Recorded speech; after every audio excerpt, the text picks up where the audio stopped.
Welcome back everybody to Home and Hearth. I'm Jamie if you're new, and this is my grocery haul, kind of a big mid-month one. A lot of household, some goodies for the freezer, and for a recipe that we're going to make together. So starting over at the left here, and this is all Walmart. We got a really good deal on the Clorox wipes. It was $19.99 for 5, which is really, really good. The Cascade back there, the dishwasher tablets, or pods I guess they're called. It was weird because when I bought them, they were $10.49 for, it was weird. It was a really small number. Yeah, oh, yeah, it was $10.49 for 14, or I could get these guys, 52 for $19.99. And I'm like, yeah, okay, I'll take it.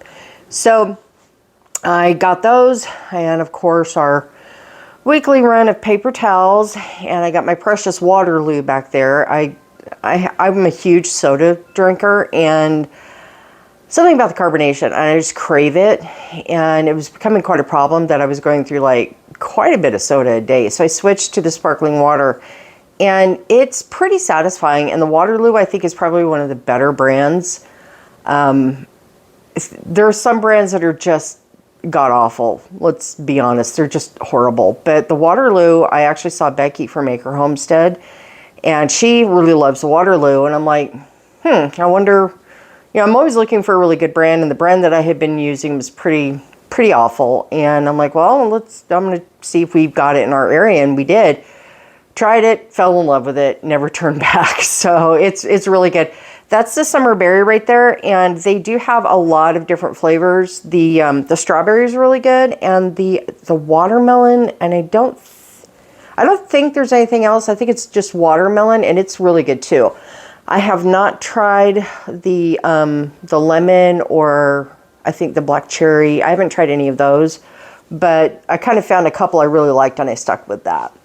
And at the back here, we're going into crawfish season here in the South, and well, I don't know about crawfish season because that's generally through March, April, May, and I think June, but you can actually start getting them in the freezer section. And oddly enough, they had one of each of these brands.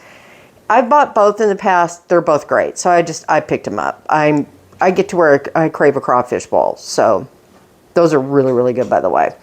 And then over here, I did a little stock up. I got some of the ramen packets. I don't normally eat those, but every once in a while you get I don't know, us in the family, we kind of get a craving for it occasionally. Hi, Glenn. And so I do like to keep those on the pantry shelf. We also use the Nora pasta and rice sides quite a bit, and we always like to have those, and they're cheap too. They're usually like $1.19 or so, $1.49, I think is the highest I've ever seen them. So they're nice to have, and they feed a family of 3 or 4 easily. And past the crawfish back here, I got my bags for the week. I need to go to Costco, and once again, I am still struggling to get to Costco. Excuse me. So I got one of each of our regulars, the gallon, quart, and the sandwich size, because the sandwich size we use is kind of a snack bag, that kind of thing. So we got those, and then now we're getting into the recipe we're going to be making, and I'm going to be making grown-up mac and cheese with bacon. And it's something, one of my family members brought some home from, believe it or not, a truck stop, and it was hands down some of the best macaroni and cheese we'd ever had. And so I looked at the ingredients and was kind of like, I can easily do this at home. We don't need to pay $7 for a single serving out of a truck stop. We don't need to be doing that. And it's really basic ingredients. So of course you've got your elbow macaroni, but it has a lot of different cheeses. On the truck stop version, it was basically white cheddar, which is cheddar. The only difference is the aging process and whether or not they add beta carotene to it to give it that lovely yellow color. But a good white aged cheddar is, I think, the key ingredient in this macaroni and cheese. And you can see I got the Cabots over there, and it's a pretty good sized package. I didn't realize what a large package I was getting, but honestly, it's not like it's going to go to waste. You know us in cheese. Well, you know me in cheese. It's pretty bad. So we have all kinds of cheeses for this. And I kind of got a little bit of everything I thought I might want for this recipe. And of course, if it's left over, hey, mazel tov, right? So we've got the extra sharp white cheddar. I've got, I believe, I got a mild cheddar. And then I got a smoked Gouda, which I thought, after doing some research, sounded like a really nice addition. And then I got whole milk mozzarella and then some Monterey Jack. Excuse me, I got the coughs today. And then for the heck of it, I got us an extra bag of the Fiesta blend just for, you know, whatever. And then, of course, we've got our bacon. And I think in the back here, as you can see, I got the half and half, and I got whole milk. The coffee creamer is just a little something for me. But the whole milk and the half and half is kind of crucial to making a really good white sauce. I think you really need, you don't want skim milk. You don't want 1%. You don't want 2%. Please use whole milk. The half and half just gives it that little bit of extra decadence. So I'm pretty excited about sharing this recipe with you. And yes, I'm going to be kind of making it up as I go along. So I'll try to make notes as I go. And then, of course, I just got a few cans of backup dog food for Goiny. She primarily eats this brand. They normally carry, I think this is, it's a beef dinner with vegetables. Normally she likes the turkey and rice, but they just didn't have it today. So I ended up with that. And I won't be filming this because I just shared a cinnamon roll recipe with you, but I'm going to try and make it again a couple of different ways. One with raisins and then one without, like the original one that we made together. And here's our cream cheese frosting. I'm still just going to go with the containered frosting. It just makes my life a little bit easier since I am kind of recipe testing with this. I want to see if I can kind of tweak the recipe a little bit more. I noticed that they were fantastic tasting from start to finish, but I noticed they did dry out despite storing them really well. So I want to kind of look into that to see if I can kind of get a moister cinnamon roll. I don't know. I need to just kind of go over the recipe. So that's a little project I'm going to be doing on the side. And then I think to wrap the party up here, I did pick up some more chicken gizzards because, as I'm fond of saying, I'm in the South, you eat gizzards, they're fantastic. You fry them, you know, it's fantastic. If you haven't tried them, I highly encourage you to do so. And they're also very economical. These are normally between $1.95 and $2.50 per package. So if you're looking for a cheap protein that you can basically dredge and fry, I mean, yeah. So those were actually still frozen when I got them. And yeah, it's all good because they're going to go right in the freezer anyway. I try to keep a stock of those on hand. So that's the grocery haul. It ran not quite $200. I forget the exact amount, but it was in the 190s. And for all of these, especially with the crawfish alone, can be kind of pricey, sometimes upwards $17 a bag. And there's only it'll say like a 5-pound bag, but then you have to think all the shells and things. So that can be kind of pricey. It was actually pretty decent today. I want to say that it wasn't more than $12 for each bag, which is good for that. Pricier things like the dishwasher pods and paper towels, the Clorox wipes, those can kind of jack things up pretty heavily. But I still stay below the 200 mark. Not by much, but I did. And considering I'm making the macaroni and cheese and I bought all of these different cheeses, I'd say I did pretty well because when you get beyond your standard block cheeses, or you get into a little bit more interesting cheeses, like the white cheddars, or if you get Gruyere, like I got the smoked Gouda there, they start jacking the prices up just because it's special. So yeah, but we actually did good. And these groceries are both for pantry, freezer, and for what I'm going to be making now. So I feel pretty good about it. So I'm going to jump off here and get the kitchen set up, and we're going to make some grown-up mac and cheese with bacon. And I have high hopes. So see you there. Welcome back, everybody. It is time to make some grown-up mac and cheese, and I'm really looking forward to this. I've made something similar to this in the past, and it was a first attempt for me. It was good. It was many years ago, and I don't know, my family got in the habit of buying it pre-made at the store, or you do the classic Kraft macaroni and cheese, and there's absolutely nothing wrong with that. It's quite good. It has its place and its time. But I thought this would be a fun thing to try because it will freeze well. You just don't want to overcook the noodles. You probably want to undercook them by a minute or two. And you want to make, and I'm going to talk maybe a little bit more about this later on, but you kind of want to make your sauce pretty loose because, again, it's pasta. It's going to keep absorbing that sauce. So most of the recipes call for 3 cheese. You know me and my cheese. I went with 4. So we have 4 cheeses. I've got the Cabot extra sharp cheddar, the white cheddar, and some nice mild cheddar over there, the regular kind. And I've got whole milk mozzarella, and then I've got Monterey Jack. They're all good melting cheeses, and I think that should be really, really tasty in the final product. Now, what I've got completed over here, let me bring you around, is I have cooked up the bacon, and that's a full package of bacon right there. I have poured off the grease, and I also have bacon grease in my refrigerator. Now, the general consensus with when you're making a roux is you just basically need a fat and milk and flour. Those are the 3 elements. You season to taste. So you need fat and you need flour, and then you make your sauce or your roux with your milk. And this particular one, I'm stumbling over my words, I apologize. Roux are not difficult. Roux just need to be babysat because they can burn. Because remember, you're going to be cooking the flour with the fat. So let me kind of show you here. Here's the pot that I cooked the bacon in, and as you can see all the lovely little bits on the bottom, that's flavor, so we want to keep those. Now I'm going to start, I believe, I'm going to have to look at my recipe because I'm kind of making a big batch.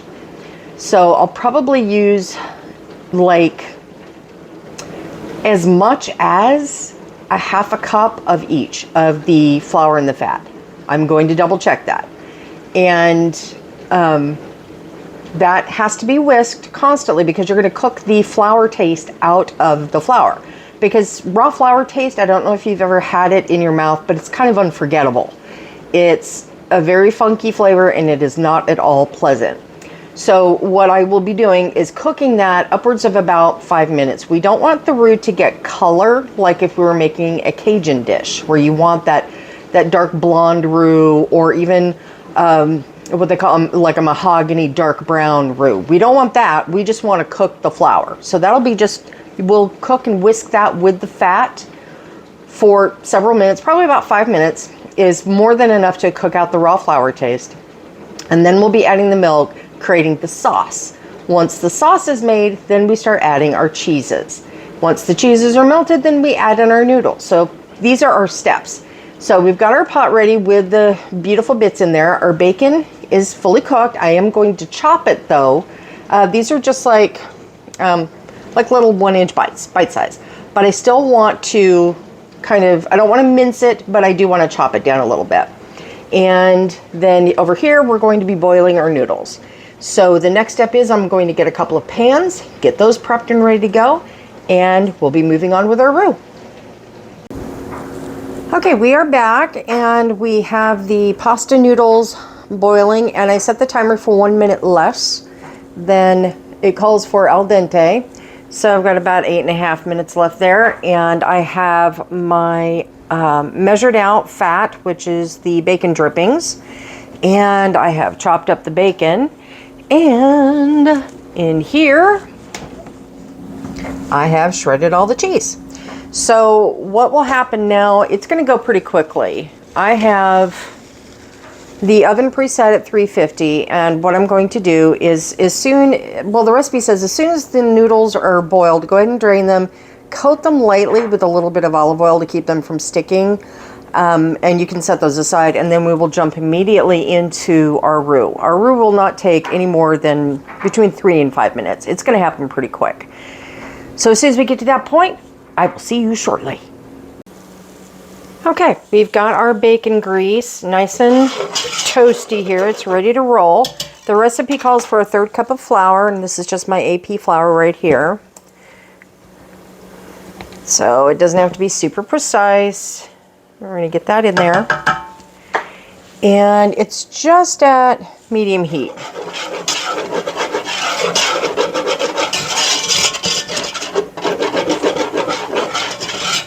And we want to get all of the flour combined.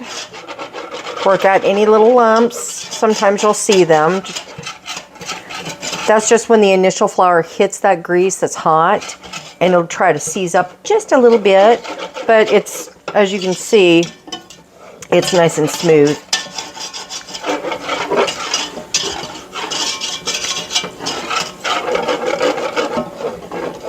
And as I'm whisking, I am also scraping up those nice brown bits too as we go.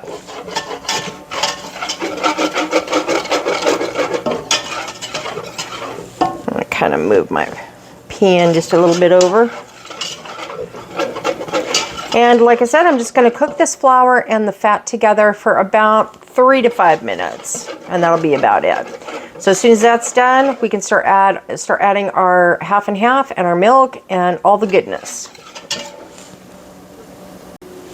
Alrighty, we've probably got a decent roux here. It's been about 4 minutes. Got a lot of that beautiful bacon flavor up in there, and we're going to add 3 cups of whole milk while whisking. So we're going to do this a little bit at a time here. See if I can.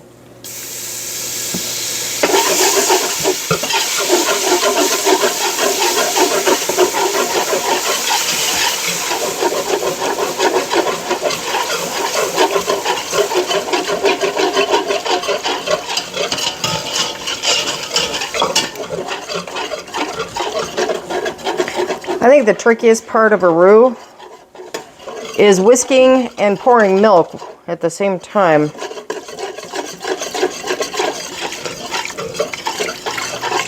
It can have its moments, I will tell you that. Okay, that was 2. We need a 3rd one. And try not to lose the cup across the stove, because that would be bad. Alrighty. And now we need a cup of, it said heavy cream. I have half and half. We're using half and half. I also think heavy whipping cream would be a bit much. I mean, this is already pretty gosh darn decadent. Please don't spill it, Jamie. There we go. Okay. Beautiful. Now what we're going to do now, this has not been seasoned. It does have, of course, the flavor from the bacon. We do have that in there. But I am going to give it a little bit of a taste so I can get an idea of the flavoring here. It does need salt. It tastes excellent, though. We did get the raw flour taste out, which is fantastic. I'm going to put probably a good tablespoon of salt. Even though I salted my pasta water, the thing is that this is going to make a tremendous amount of macaroni and cheese. So this is just barely warm. I'm going to bring it up to a simmer slowly, but as I do that, I'm going to start adding the cheeses. So let's get the dairy products moved out of the way. And refer back to my recipe. Yep, it says to whisk for about 2 minutes. It's whisked pretty good. It's nice and smooth, no lumps, no craziness. And I will have to say, for the record, keep in mind, I've probably not made a roux in 15 years. It's been a while. And so this is the first time I've made it in a very long time. And I have to say, bacon grease, phenomenal flavor. It gives it a subtle smokiness without it being too bacony, because we're going to be adding fresh bacon too. But having said that, it is not overpowering at all, and it does impart a beautiful, beautiful flavor. Now, I went ahead, despite what I said, I ended up going with the 3 cheeses for the sauce, and I'm probably going to do the shredded cheddar, the yellow cheddar, on top. So I'm going to slowly start adding my cheeses. It says to add like a cup at a time. I took the sharp white cheddar, the Monterey Jack, and the mozzarella, and I just mixed it together after I shredded it. Okay, and it says just keep whisking in. Now, all of this cheese right here is not going in the sauce. Some of it's going to go on top. It's also topped with breadcrumbs. Down just a hair. Pardon my dog, she's still suffering from allergies. We have had such high pollen counts every day. It's insane. Now, it said to add the 2 cups of cheese, which we've done. As I sling sauce everywhere. Ah! I'm wearing it now. Good thing I have an apron on. Goodness.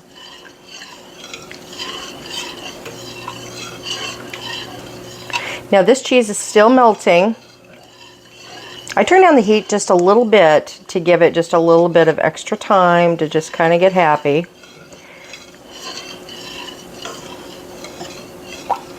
As soon as this is melted, the recipe says it should be nice and thick. So, you know, we want it that way, but I also want a little bit of looseness because we're going to bake this in the oven.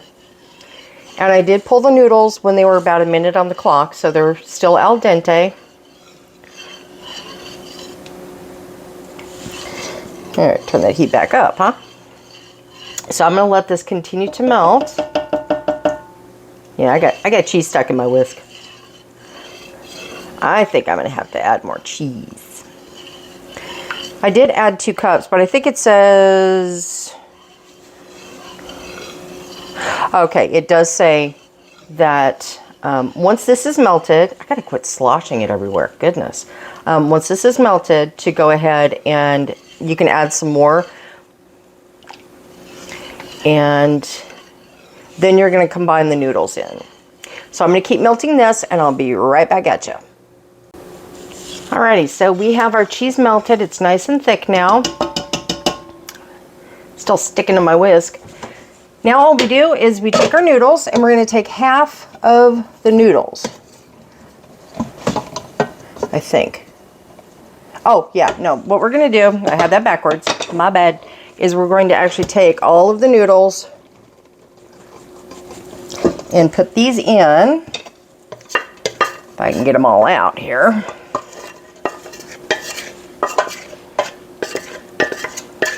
Okay. Now I've turned the heat off. And we are going to just stir in the noodles. Now, because this is, now you can make this even more grown up by using truffle cheeses and truffle oil. You can do a lot of different things. Use blue cheeses instead of different varieties of cheddar or Monterey Jack. I prefer doing it this way. The blue cheese, I've tried it when I did make it before, and it's good, but I would be the only one loving that. The rest of my family, not so much. Now I'm going to take some of the bacon and give that a stir.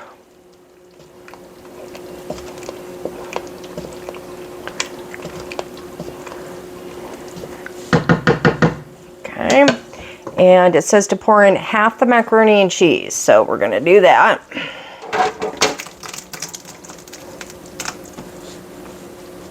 Okay, and it's nice and smooth, so let's bring you down so you can see what I'm doing here. Okay. Okay, so we got half our macaroni and cheese in here, and we are going to add, according to the recipe, some more cheese. This is a recipe after my own heart right here, you know that, right? I do love the loose consistency of the sauce because it's going to help those noodles really absorb that flavor. Okay, and then we're going to pour the rest. We're going to attempt to pour the rest because it's a very heavy pot. Oh, it's a heavy pot. Okay. It's also a very awkward angle. Let's see if I can kind of just get the last few out there. Okie dokie. Okay, so now I'm just going to kind of smooth it out, although it's pretty beautiful as is. And that is the right amount of consistency for the sauce as it bakes. Now it says to, of course, top with just a little bit more cheese, and then we're going to top it with a little bit of breadcrumbs. And I happen to have a bunch of those, as you know, because I make my own. And our pan is already on a cookie sheet for stability and to help with any potential spills.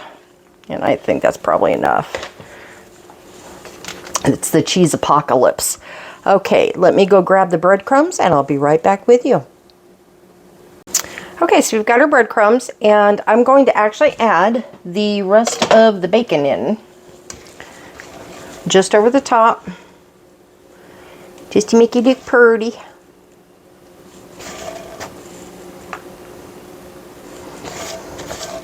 And yes, you can freeze this. That's why I keep stressing how to keep that sauce looser, because your pasta is going to continue to absorb, as I said, and also when it freezes and then you defrost it and reheat it, you're going to need that extra moisture there as well. And now I just got a coffee cup with some of my breadcrumbs, and we're just going to sprinkle.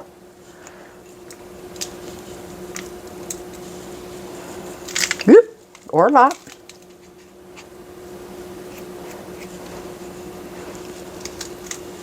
And I would say that looks pretty amazing. So I'm going to pop this in the oven, and it says to bake for how long? Let's see. 30 minutes. So I'm going to bake this for 30 minutes, and I will see you shortly. Check it out, everybody. We did it. Oh my God, it came out so pretty. It's bubbly, golden brown. The bacon is all crispy. The breadcrumbs are browned. I am thrilled. I'm so excited that I could share this with you all, and we did it together. It was a group effort. I am so excited, and I'm really excited to share it with my family and see what they think. Everyone, thank you for joining me. Thank you for coming along with me. I always appreciate your company. If you like this, hey, share it with a friend. Please like, subscribe. Come on back for more. I love seeing you. You all take care. I love you, and I'll see you on the next one.